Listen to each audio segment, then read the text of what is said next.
Hey guys, welcome back to Double D Vintage Baseball Cards. I want to talk about the National, and as you can hear, I brought something home with me. I am sick. It sucks. A lot going on right now, but I'm going to simply talk about my experience at the National, and I'm going to do multi-videos. It's not going to be just one video. There's a lot of people I want to mention. There's a lot of people I want to thank. And I can't do it all in one video. And I'm going to forget. I didn't take notes. And I want to show some pickups that I got. I got a couple of monster pickups for me, like just cards that I never thought in a million years I'd ever own, and actually traded for one. So I thought I would share those after I talk for a few minutes. And I'm going to do it in order as I pick them up as the show went on. So I'll show you the first half of them today, or however many I get through, and the rest later. I got a big stack of just ungraded stuff for like $60 in a box my last day when I was running low on funds. I bought a hobby box of Heritage for $40 the last day, and I bought a bunch of really cool vintage packs that I'm excited to share to everybody. But before I get into all my pickups, the National was radical. I mean, the first day I got there, everyone kind of talked about how you might get, someone might recognize you or like come up to you, and I'm just like thinking, yeah, well, of course, like my friends who I talk to on YouTube all the time, of course they're gonna come up to me. But literally within the first 2 minutes of me sitting down at my hotel in the lobby, two guys came up to me. I think one was named Paul, and I apologize, I forgot the other man's name. I posted a picture of him in one of my montages I did, one of the videos. But they came up to me and they recognized me. They thanked me for my channel. He said he recognized my voice. And they have a card shop, and they were over there shopping for cards. And it was just like, it blew my mind. I was so excited. I felt famous for the first time in my life in that moment. It was really cool. And that happened so many times. Walking down the field, walking down the aisles, and people would stop me. Non-YouTubers, people who watch, and they just thanked me for putting out the content and wanted to introduce themselves. And oh man, it was so meaningful to me. One of the greatest moments of the entire show, or not the show, but the whole experience, was meeting Liam and his family, Junior Baseball Fanatic 12.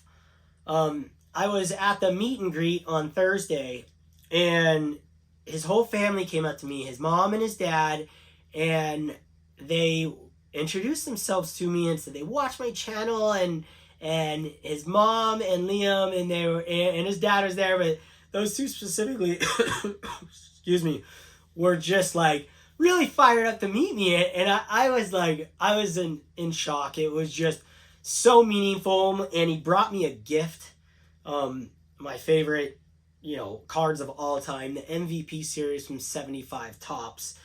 Just so awesome. And what's really special about this one in particular is I just bought this card right here before I left for the National. I won one on eBay, and it's coming. I was hoping it was going to be here, and I was going to share it with it. Probably do another reveal with it. But it was my pleasure meeting them, and it meant so much to me. I don't know why, but it was just one of those moments that was just really special for me. I'll never forget that. They were so kind, and it was really cool. I had so many awesome moments. There's so many people I want to mention that I'm going to forget, and it's going to be hard to, I just want to apologize up front for people I don't talk about in the future videos that I do, in the video I'm doing right now. And I also want to apologize for anyone at the show that I didn't get to talk to long. I wanted to talk to everybody a long time, but this is my first National, and I had so much going on in my head. I missed this dinner I was supposed to go to the first night. I mean, it's laughable, but I felt terrible.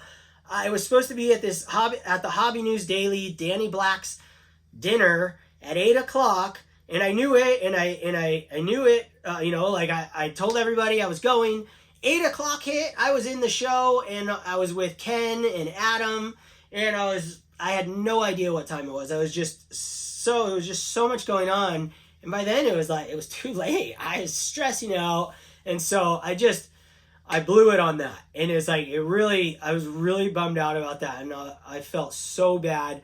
But I talked to Danny, and he was super cool about it, and he totally understood. It was overwhelming for me, like just talking to everybody, trying to make time to have a personal experience with every single person. Impossible. I couldn't do it. There were so many guys there that I wanted to talk to one-on-one for, like James Elite Hunters. We didn't get to talk that long. There was just so much to talk about, and so many people I wanted to see in such a short amount of time. I think when I do it again, I will spend less time in the card show and more time going to these events earlier and spending my time talking to people longer, because that's really what was just so awesome. I mean, looking at the cards, it made me not want to buy a vintage card on eBay anymore and just pick them out in the flesh, because it's much easier to see in the flesh. But I just thought it was just it was just awesome and humbling, and it meant the world to me. And whoever paid for those pizzas at the Thursday night event, thank you. That saved my life. I needed to eat. I hadn't eaten all day. I was like, oh man, I was swimming. I had to swim every day. I was swimming at the pool. I thought the event started at 8. And so I was just cruising down there. I was relaxing. I have to swim every day. I have to get in some sort of water. And so it was like 6:50, and I go, all right, I'm going to go up and get ready. And Adam, Vintage Sanctuary, my roommate, best roommate ever, we had an amazing time hanging out together. Talked cards till like 2 in the morning, like schoolboys. Like, it was awesome. We knocked it out of the park together. We had such a good time. But he's like, dude, the show it's already started. I was just like, no way. Oh, so I was late to that. And it was just like, dude, get your act together, Dylan. Like, I needed to schedule things out more and set my alarm. So the next day I went on the main stage for Sports Card Nation. John Newman invited me and Adam up there, and with Danny Black and Andy Friedman, an artist. And I set my alarm, and I was there nice and early. But I was really like, it was a lot. It was a lot. I wasn't overwhelmed by the cards, because as a collector, what I learned from going to this show, as this collecting has evolved since I've been on YouTube, you guys all know I'm obsessed with centering, and centering comes eye appeal. I mean, I'm obsessed with the lower grade versions, because I don't want to spend $800 if I could spend $200 to have the same card that looks just as good, sometimes better, and sometimes worse. But the centering, to me, I'm all about displaying my cards, so I'm looking at them from a foot away. Sometimes I get really close, but sometimes they're way up high, and so the centering really sticks out in the image itself, as long as it's not blurry. So what I learned from this show was that everyone's like, you're gonna see 100 Mickey Mantles of the same Mickey Mantle lined up at one booth. Yeah, I did see that. But there wasn't a single centered one at that booth. And there wasn't a single centered one at this booth. I scoured these vintage cards. I went to every single table in that entire booth when the show was done. And I tried to pick out every centered card I could find. I have the advantage of not being like any type of set builder, or I had like a couple cards on my list that I didn't find the ones I wanted. So it was just anything that was centered, it was like, and I didn't have it, and it was a really big Hall of Famer, or just a card that was cool, I was going after it. And I realized that centered cards are rare. I already knew that, but this reaffirmed it. I thought maybe going to the show, I'd look and I'd see all these vintage cards lined up and be like, man, my collection, there's millions of them out there. All Mickey Mantles are the same. All Bob Gibsons are the same. All 58 Topps cards, Yogi Berras, they're all the same. No, they're not all the same. They all look different. Every single one of them. Not that I didn't know that, not that I'm trying to preach this. I'm just telling you my experience, and to me it uplifted my spirits because of what I've done over the last year and a half by selling off a whole bunch of off-centered stuff that I had and buying less expensive in most cases, centered, way better eye appeal cards for my collection. And that to me is really like, I was like, yes, I'm doing it right. Looking at the card, the show, I'm telling you, these centered vintage cards are rare. They are hard to find. Now, some are either easier than others. There's certain cards that you come across more often than not that are, centered more than others. But overall, man, they are next to impossible. Now, with that said, some of my cards aren't perfectly centered that I purchased. There's reasons for that, and you can't have everything at all times. Things have to give when you're buying low grades. So there's always a give and take.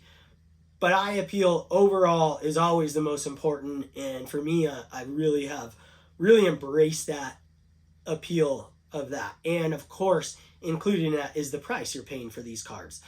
Eye appeal is going to be outrageous for a 9 and a 10. Of course, they're going to look better than 99% of the 4s out there. But I'm not willing to spend $8,000 for a 9 when I can spend $100 for a 4. That is what I learned the most at the show. That is what inspired and boosted my spirits. Seeing a ton of vintage cards and not getting depressed because they're everywhere. They're like Ohtani rookie cards. They made millions of them.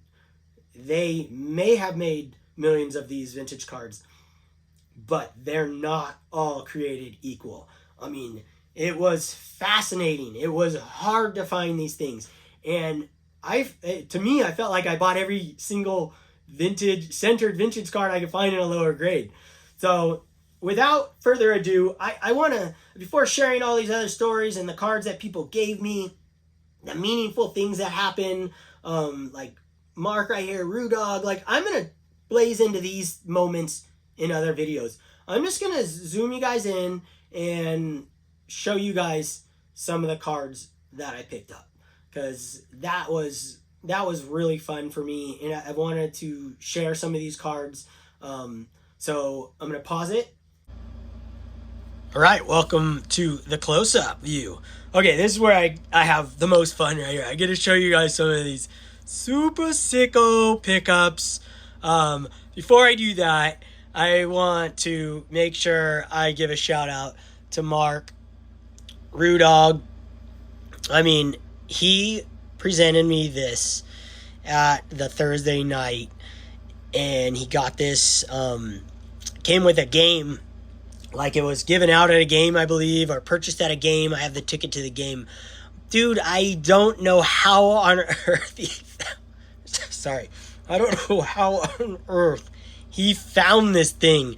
I mean, he said, it's right when he saw it, he knew it had to be mine. Meant the world to me. Coolest gift ever. I am stunned. This will be in every one of my videos.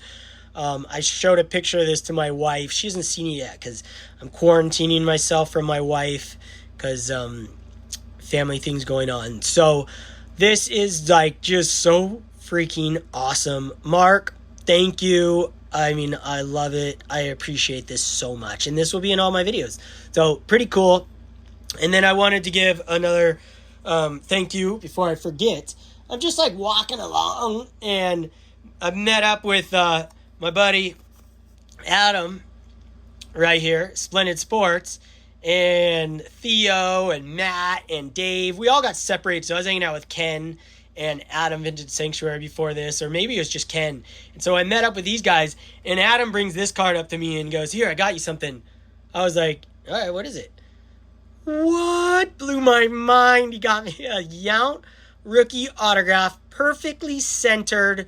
I was blown away. Like, who just buys him? Who buys somebody a gift at the National like this for somebody else? This YouTube community is just mind-bogglingly kind. Real friendships. And this blew my mind. And he did not know, Adam didn't know that I had just sold the copy I had. I had one autographed, It was a PSA. I had it for years, and it was really far off centered. And I was wanting another one that was centered, and this is perfect. So I was just blown away, man. I couldn't believe he gave me this thing. So really stoked. I mean, I was at the National. I think I had purchased a few cards at that point, and that was like, boom, top of the list right there. So cool. All right, so here comes some of my purchases. And like I said, this is kind of going to tell the story in order of how I bought these cards, in the order I bought them. First day, probably half hour in, maybe a little longer, maybe a little less. I wanted to break the ice, but I hadn't seen a centered card yet. Seriously, I had not seen a centered card yet. So me and Ken Ken was looking at 70s cards. He was looking for 78s to fill his set. And we were looking at stacks of cards at this one guy's booth. Really nice guy, good prices. And found this guy. And I broke the ice. It's Thurman Munson. What an image. And Ken already had this card, and it's well centered. Beautiful card, and this is in a 6.5. And I did a combo deal, this and another card for $30. So this was $15. You know, I really didn't look up comps very much. You know, unless it was a huge card. I really didn't look at comps too much. I might walk away from the table once in a while, but little cards like this, man, I was thrilled. Just a sick card. One of Thurman's just greatest cards. Love it. So really glad that we stopped at that table. What a nice guy too. Man, right out of the gates, people were willing to work on their prices and make deals, which was so cool. Next one here is from the same guy. And this one, I have this card.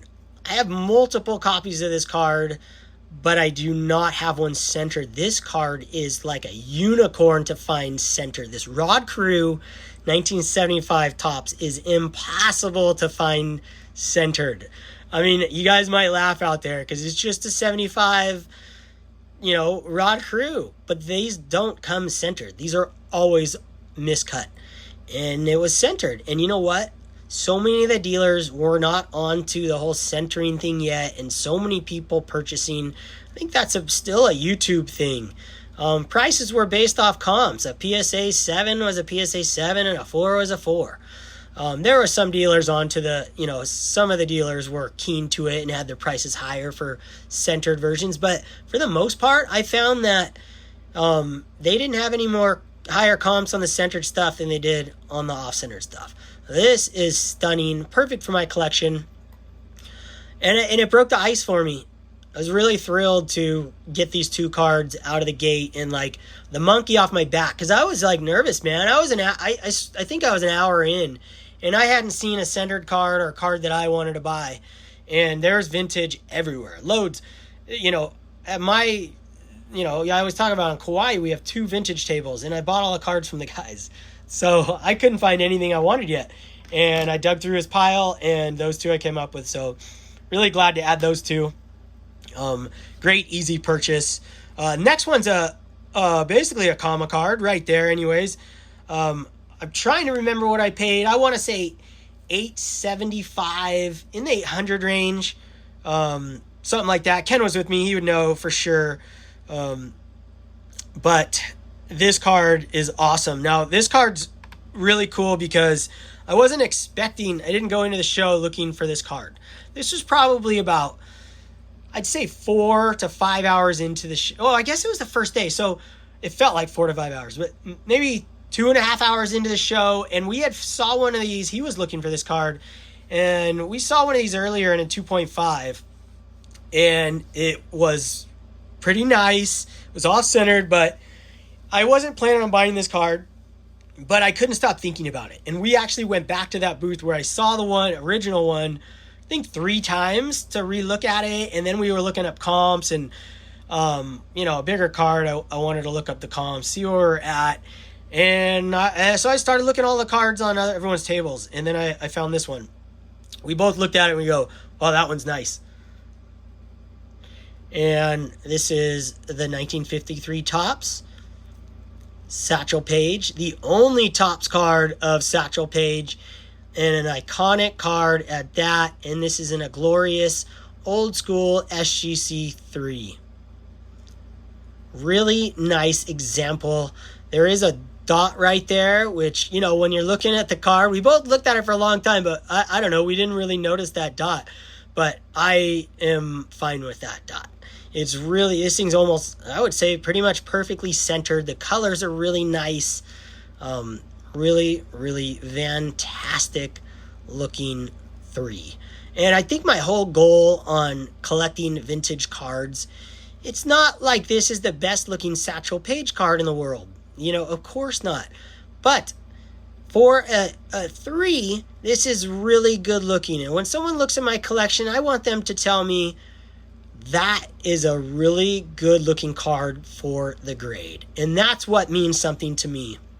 And the back is really nice looking, really nicely centered. Not that I care, but just another bonus. No stains on the back. And the one that I was looking for, 2.5, was about the same price. And it had a big old stain on the back, which was fine, but this one was better centered. And just the eye appeal on this one just kind of struck both of us. We both looked at it, and it just kind of, wow, okay. Made a deal for this, really nice guy, and he was willing to work. I think got $100 off what he was asking, so fantastic. I did not pay sticker price for any of my cards, not for a second.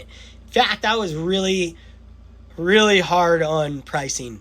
I would get them down or walk away and go back.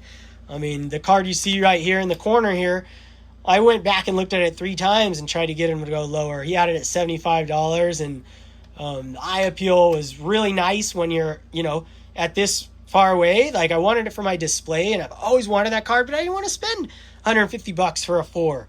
And so, you know, I offered $50, and he said 60, and I just walked away. And then I think I went back 3 times, and then the last day I didn't have much money, so I went back and I go, okay, I'll take that one for 60. It was still there, perfectly centered. There's a crease in it, but when it's on my wall, like $60, yes, already graded. You know, one of those, just glorious 1.5s. That, you know, for $60, I have always been attracted to this card. And yeah, I was going for cards like this out of the box, like just, you know, the lowest grade I could possibly get in this card, and it still looks really good. And to have it on my wall, like, man, you cover that grade up, and who cares? I could care less. So another one of those just epic ones. And then I also got this stand, which is sick. And now I forgot what his name was. I met him on the last day, but I've watched his YouTube channel many times, and he does these bass stands, and I think they're awesome. And he handed me one. I met him with John Keating. I'll look him up and shout him out another time. But I was really thrilled to get that. It was the last day, right before I was leaving. Really cool. So, boom, off track there on a pickup. Grab another thing of water here. I'm going to show 4 more pickups, I believe. And one huge, huge trade I made. And trade blew my mind. But the next card right here is a card that, actually, what order was it? Yeah, this, I'm going to go this order. So I'm walking by a booth, and I'm looking at these Sadahara O cards, and I wasn't looking closely at them at that very moment. I was just kind of like glancing. I collect Sadahara O cards. I have 2 or 3 of them right now. And then this guy goes, "Hey, Dylan." And I was like, yeah. My alarm on my phone went off during that and stopped my recording. Man, it's making me edit now. Oh my gosh. All right. So where I was at, I was walking by this booth with Ken and the Candy Man, Ken's Cardboard. And a guy yells my name out. "Hey, Dylan." And I was like, "Yeah, hey." And then he goes, "Hey, my name's Robert. I love your channel." I don't even know if he said his name at that front. He's like, "I love your channel. I'm a big fan. I appreciate everything you do." And just praised me. Like, I was just like dumbfounded that a dealer watches my channel. And that wasn't the only dealer. I had this happen numerous times, but this guy in particular had cards I was really interested in. And he had all this, he's a huge Japanese baseball card collector. And Sadahara, oh, he had a whole section of Sadahara. Oh, so I bought 2 from him. And one basically he just gave me. I paid $150 total for both of these. I have no idea what they're worth. I didn't comp them out. It didn't matter to me. I loved the cards. This one he wanted $50 for. And so I put this in a pile, and his name was Robert. And other guys, I know Mike Moynihan last year bought a card from him. And I'm just like, man, I'm a Sadahara collector. I'm a big fan. Home Run King. I have numerous of his cards already. So this is a Mantle 1977 Sadahara O. And how sick is that? He had 3 of these. Like I said, this is the first day in the first 3 hours of the show. And I picked the one I wanted out of them. This was a really hard toss up because there was 3 to choose from. And this one was, I believe, the least expensive of the 3. No, there's one less expensive. One for $25 that was really far off center. It had a crease, but the colors were brighter than this. But you wouldn't even know it. Now looking at this one sitting by itself looks plenty bright and beautiful. And I'm glad I went with the centered version. Way glad I went with the centered version for the more expensive price, especially since he basically gave me this card at the end anyways. Beautiful card. Really stoked to add this to my collection. Sadahara O, Manko. I think it's my 3rd Manko card. Stunning. Thank you, Robert. Just awesome. I'll go back to his every year. And actually, I think he has a website. I'm going to buy more cards from him. I'd love to keep collecting Sadahara O cards. Definitely on my list. But this next card just spoke to me. The second I saw it, I go, whoa, I got to have that card. I asked him about it, and he told me a little information on, they were playing cards. But you'll see, to me, this is me all in a nutshell. I love playing cards. I've played poker my whole life. I've played cards my whole life. And so this is a combo baseball card. Better than all those other baseball card ones. This is 2 images on it. The King and then Sadahara O. And to me, this was just a sick card. And I'm so glad it was in a low grade, because it was already $150 he was asking in this low grade. And, I love that. Give me the low grade copy 100 times over the high grade, because I want the card and I want a really pretty one, and this one is just sicko, Pepino Man style, sicko. Just love it. I mean, gosh, the King, the clubs, and a baseball player, all-time home run king. Stunning card. So he wanted $150 for this one and $50 for the other one. He ended up doing, I didn't ask. I just said, hey, what's the best you can do? He's like, $150 for both. They're yours, Dylan. And I was like, man, just awesome. Dude, I couldn't get my money out fast enough. Another one of those. He had some bigger Sadahara cards, but I wasn't ready to. We just got there. And the time I went back to his booth later, went back a couple times, he sold all 3 of those. These were all gone. I think he had a couple of these. I mean, he was selling stuff like crazy. The dealers there say it was on fire. I'd go back to these places and all their cards were gone. It was amazing. It was really cool to see that these dealers were just flying through cards left and right. People were buying cards left and right, and they were making deals. This next card fits so good in my collection. It's of a card that, as a kid, you never think in a million years you'd own the card. And I paid the price that I would have paid years ago, but I got in a lower grade. And for me, that's what I want. I don't want to spend $600 on this card in a 5 or a 6, $800 or whatever it is. I wanted to spend $200. I think he was asking $300, but I got it for $220. Mickey Mantle, 1964 tops. Look at the centering. Look at the image. It has some, I guess you'd call that snowing around the nameplate here. Does not bother me one bit. You have to look at the overall eye appeal versus how much I paid for this card. There are no creases in this. There is a slight tiny wrinkle we found right here, like a millimeter long. you can't even see. You have to literally, like, I mean, you got to get out your magnifying glass and the right lighting and everything to see that. In the back, looks really good. So I was like thrilled out of my mind to find this in a low grade and well centered. Really hard to find these cards well centered. These 64 tops mantles are not easy to come by in these lower grades. Good centering. You got to get into the 8s, and even those can be sideways and whatnot. You got to get into the 9s and 10s. It's like, no way. $220. Perfect for my collection, perfect for my wall, and I checked off another Mickey Mantle. My rule for the show going into it was any Mickey Mantle card that I find that's centered in a lower grade, that had good eye appeal, I wanted to buy if the price was right. That was my one excuse, not my one guy, it was Clemente, Mantle, Mays, and Aaron. And even Banks and Eddie Matthews were like my guys that if I found them in lower grades and the eye appeal was there, I was going to go home with them regardless if they were, giant cards that I really was trying to pick up there. Didn't matter to me. I wanted these. I mean, Mickey Mantle. I can look at this all day. That's why it's still here. Like, something about this card too, the black and white, the black and red, right here, and then the white and the pinstripes, everything screams Yankees, and even the SGC slab it's in adds to it for some reason.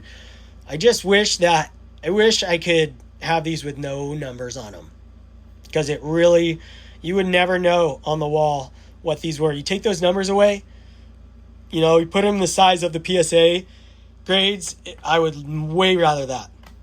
Maybe I'm the only guy like that, but my wife is the one that pointed that out to me. I've talked about it before. The number just pops too much. I can't stand that. I wish it didn't have that big a number on there. I know they're going to change that, but I got two more. I'm going to save the biggest one for last in this video. I have more to show. Actually, you know what? Man, I really want to show these cards off right here. I'm going to show this card right here. This card right here, another one, a 2.5 that blew my mind. And this was the second day, I think. So I guess I'm going a little out of order here, but I can't help it. It was in my stack, and man, my alarm went off again. I guess I didn't turn it off. So got to edit another one in. All right, so this next pickup, one of those cards that I have wanted forever. And my buddy Shane, Shoebox Legends, I think he just recently picked one up in a lower grade. And this one has insane eye appeal. There are no creases in this card. I still can't figure out what's wrong with it. I let my buddy Adam, my roommate Adam, Vintage Sanctuary, man, if you want to have someone look at your cards and pinpoint anything, he will do it. He's got his magnifying glass, which was great to have. It was pretty sick. I had mine with this show, but I didn't break it out. Vintage cards, I don't look through magnifying glasses. Even when I send them in to get graded, only my modern stuff I do, because I'm not concerned. It's more about the eye appeal. Because if you look at the corners on vintage cards through a magnifying glass, they all look like garbage unless you get a 9 or a 10 or an 8. Even then, the 8s look fuzzy. This card right here, this Roy Campanella, blew the grade out of the water. Let's put it that way. I paid $110 for this card. $110. Roy Campanella, 1951 Bowman, number 31, and just a magical image in a glorious 2.5. $110. I think he wanted 130, and I said 90, and he said 110, and I said, okay, let's do it. And I was at this table. It's the same table I bought that from, and like 3 other cards. I kept going back to him because he had really low grade cards, and there were a few that had good eye appeal. Not a lot that had good eye appeal. A lot of them were pretty shamble, even some holes in them and stuff, but low grade table, and he was comped. His prices were comps and below, and then you could work a deal after that too. So stunning example. I would rather have this 2.5, $110 all day long over buying a 5 that I've been looking at for, I don't know, like 250 to 400, something like that. Stunning back. You got your wax stain here, or some kind of stain, which is probably what did this thing in. I don't know. Yeah, I mean, I thought wax stains you could go high. You could still get a high grade with wax stain. So I'm still not really sure what the problem is. Maybe a little staining right here, but I don't care. That's the whole point. And this card is just awesome. The guy in the background, I just love that guy. He's got his arm rested up there.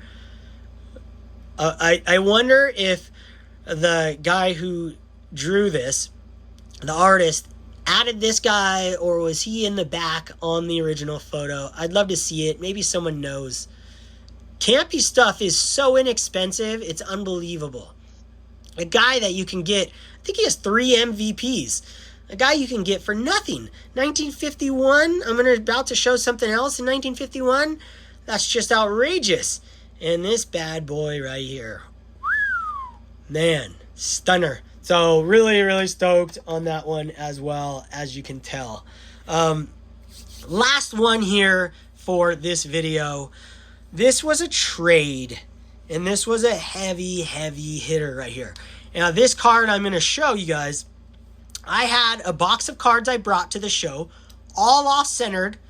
I had all kinds of stuff in there. Vintage, I had some modern stuff, but this guy, I gave him my box. I just was asking dealers if they were willing to trade, and none of the dealers really wanted to trade. But this guy grabbed the box, pulled all my cards out, and grabbed 10 cards, and he goes, yeah, what are the comps on these? What do you want for these? I go, the prices are on the back. I comped them out before I left, and I just told him, I go, I based the comps off of eBay sold and iAppeal versus the iAppeal. So it wasn't just bottom eBay comps. It was based off the iAppeal on each of them. And I traded him a 1952 Topps Yogi Berra, which was way out of focus, and the corners were shot, and it was way crooked. I've had this thing forever. I just couldn't appreciate it on my wall anymore. It's a card that I must get again because it's an awesome card. And then the other big card in that was a 1953 Bowman Pee-wee in a PSA 6, an old slab. And it was off-centered. It was a very nice image. It was a great image, but it was off-centered. And I tagged that thing at $1,485. So all he did is, and the rest of the cards were combo cards, 1971 combo cards that were like $40 each. A Tim McCarver from 1971 that was, I think I had $45 on it. A Hank Aaron from 71 that was like another decent card. I had like 300 and something on it. PSA 4, Hank Aaron, 65 Topps. All these things are off-centered. And I comped them. I added the calculator, literally. Clicked the calculator, put it on the table, and it came out to $2,800 and something dollars, or $2,900. And then I went through his table and found a card that I wanted. And we comped this card out anywhere from $2,800 to $3,500 in this grade / iAppeal. So it comboed that too, because it wasn't like a million that sold. So I was comfortable in the $3,000 range on this card for this grade and the iAppeal. No creases whatsoever in this card. It has rounded corners, and the gloss, the super gloss isn't quite there, but the image is stunning, and it's the biggest card, of one of the biggest cards of my life. And that's the 1952 Bowman Mickey Mantle. No, it's not perfectly centered. But when the guy was willing, I hadn't picked out a card yet, and the guy was willing to trade all those cards, I could not find a card fast enough that I wanted to trade, and this one just stuck out like a sore thumb to me. He had 3 or 4 of these. Maybe that's why he was willing to trade it too. And this one was way far and superior, even though it wasn't the highest graded. The image was really nice on it, and the centering popped to me. Very well centered side to side. Top to bottom is a little low, but it doesn't quite look too low. I don't know, maybe because the side borders are almost the same as the bottom. But regardless, the trade was the best trade of my life, and I got rid of a whole bunch of cards that I would have probably got like $1,800 for if I sold them on eBay at regular, because I had all those on eBay. All the cards I traded, I had them on eBay, and no one bought them. I had them on there for a year, and no purchases. So for me to be able to trade it to the guy, I was like scared. I never went back to the guy's booth again because I was like, sorry. I was like, let's go. Yes. Oh my gosh. Yes, I want that card. And look at the back. Look at this thing. I never thought in a million years. I mean, look at the corners. That's where we got our problems. And those are my favorite type of cards. I will gladly sacrifice corners all day long. I don't need sharp corners anymore. And that's what I really prefer, is no sharp corners, and then there's no creases. So when you have either or both, but when you get into 2.5, you hope for the rounded corners, or I do, and not creases or wrinkles. And this one has no creases or wrinkles. Image is stunning. And I was worried about this right here, and that's actually on Mickey Mantle. That was like my biggest. I was like, oh man, what's that?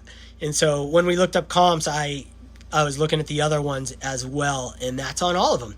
And then I just watched a video on Dave Bluejack, and he has this in a 7, and yeah, that's there on the 7 too. So I was really stoked. And you know what's really cool about this too is that Dave Bluejacket, he held this card.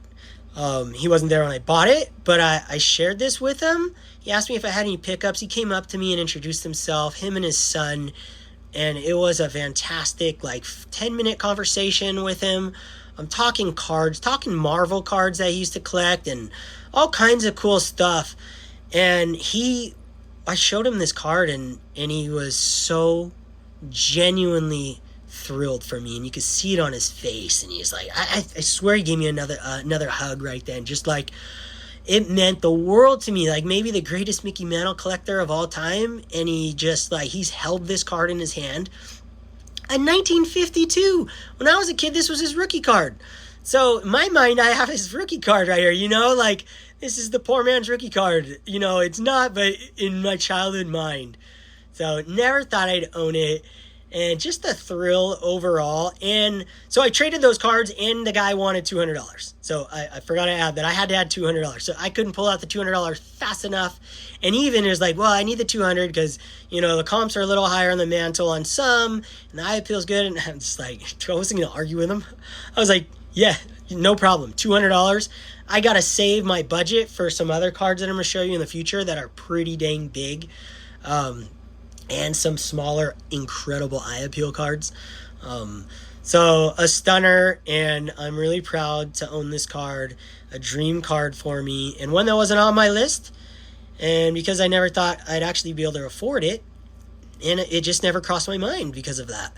So glad to have it. And that's it, guys, man. I'm going to show more and talk about more of the friends that I made and show pictures and all kinds of things in the future videos.